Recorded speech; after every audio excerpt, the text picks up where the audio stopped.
ओम जय श्री हरि। फाल्गुन मास के कृष्ण पक्ष की एकादशी का नाम विजया एकादशी है। भगवान श्री राम ने लंका पर चढ़ाई करते समय रावण पर विजय प्राप्त की कामना से इस एकादशी का व्रत किया था। सभी प्रकार के दुख दूर करके सभी कार्यों में विजय और सफलता प्रदायक इस विजया एकादशी को भगवान विष्णु का पूजन किया जाता है। एक बार युधिष्ठिर बोले, हे जनार्दन, फाल्गुन मास के कृष्ण पक्ष की एकादशी का क्या नाम है तथा उसकी विधि क्या है, सो सब मुझसे कहिए। कृष्ण बोले, हे राजन, फाल्गुन मास की कृष्ण पक्ष की एकादशी का नाम विजया एकादशी है। इस व्रत के प्रभाव से मनुष्य को विजय प्राप्त होती है।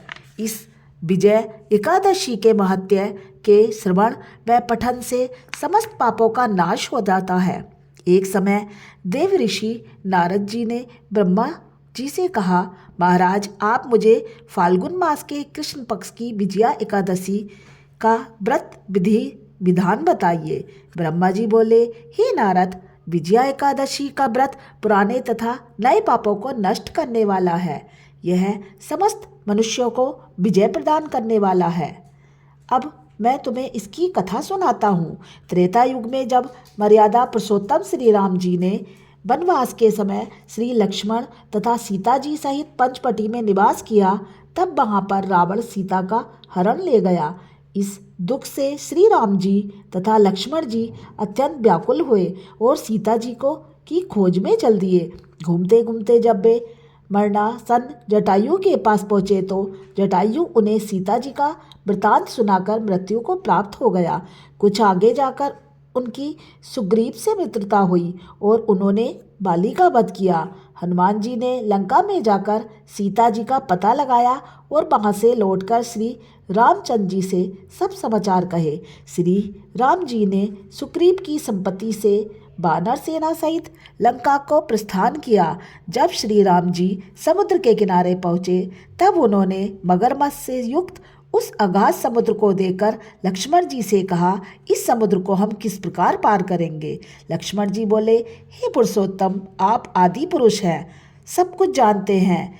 यहाँ से आधा योजन दूर पर कुमारी द्वीप में बगदाल्य नाम के तेजस्वी मुनि रहते हैं। आप उनके पास जाकर उनसे उपाय पूछिए। लक्ष्मण जी के इस प्रकार के वचन सुनकर राम जी तालब्य ऋषि के पास गए और उनको प्रणाम किया।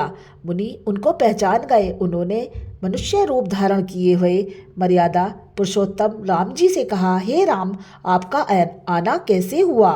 राम जी कहने लगे, हे ऋषिवर, मैं अपनी सेना सहित यहाँ आया हूँ और राक्षसों को जीतने के लिए लंका जा रहा हूँ। आप कृपा करके समुद्र पार करने का कोई उपाय बताइए। बगदालभ्य ऋषि बोले, हे राम, फाल्गुन मास के कृष्ण पक्ष की एकादशी का व्रत करने से निश्चय ही आपकी विजय होगी। साथ ही आप समुद्र भी अवश्य पार कर लेंगे। इसके लिए आप 10वीं के दिन स्वर्ण, चांदी, तांबे और मिट्टी का एक घड़ा बनाए। उस घड़े को जल में भरकर तथा 5 जल से भरकर तथा 5 पल्लव रख वेदिका पर स्थापित करें। उस घड़े के नीचे सतलजा यानी कि 7 अनाज मिले हुए उन पर रखे।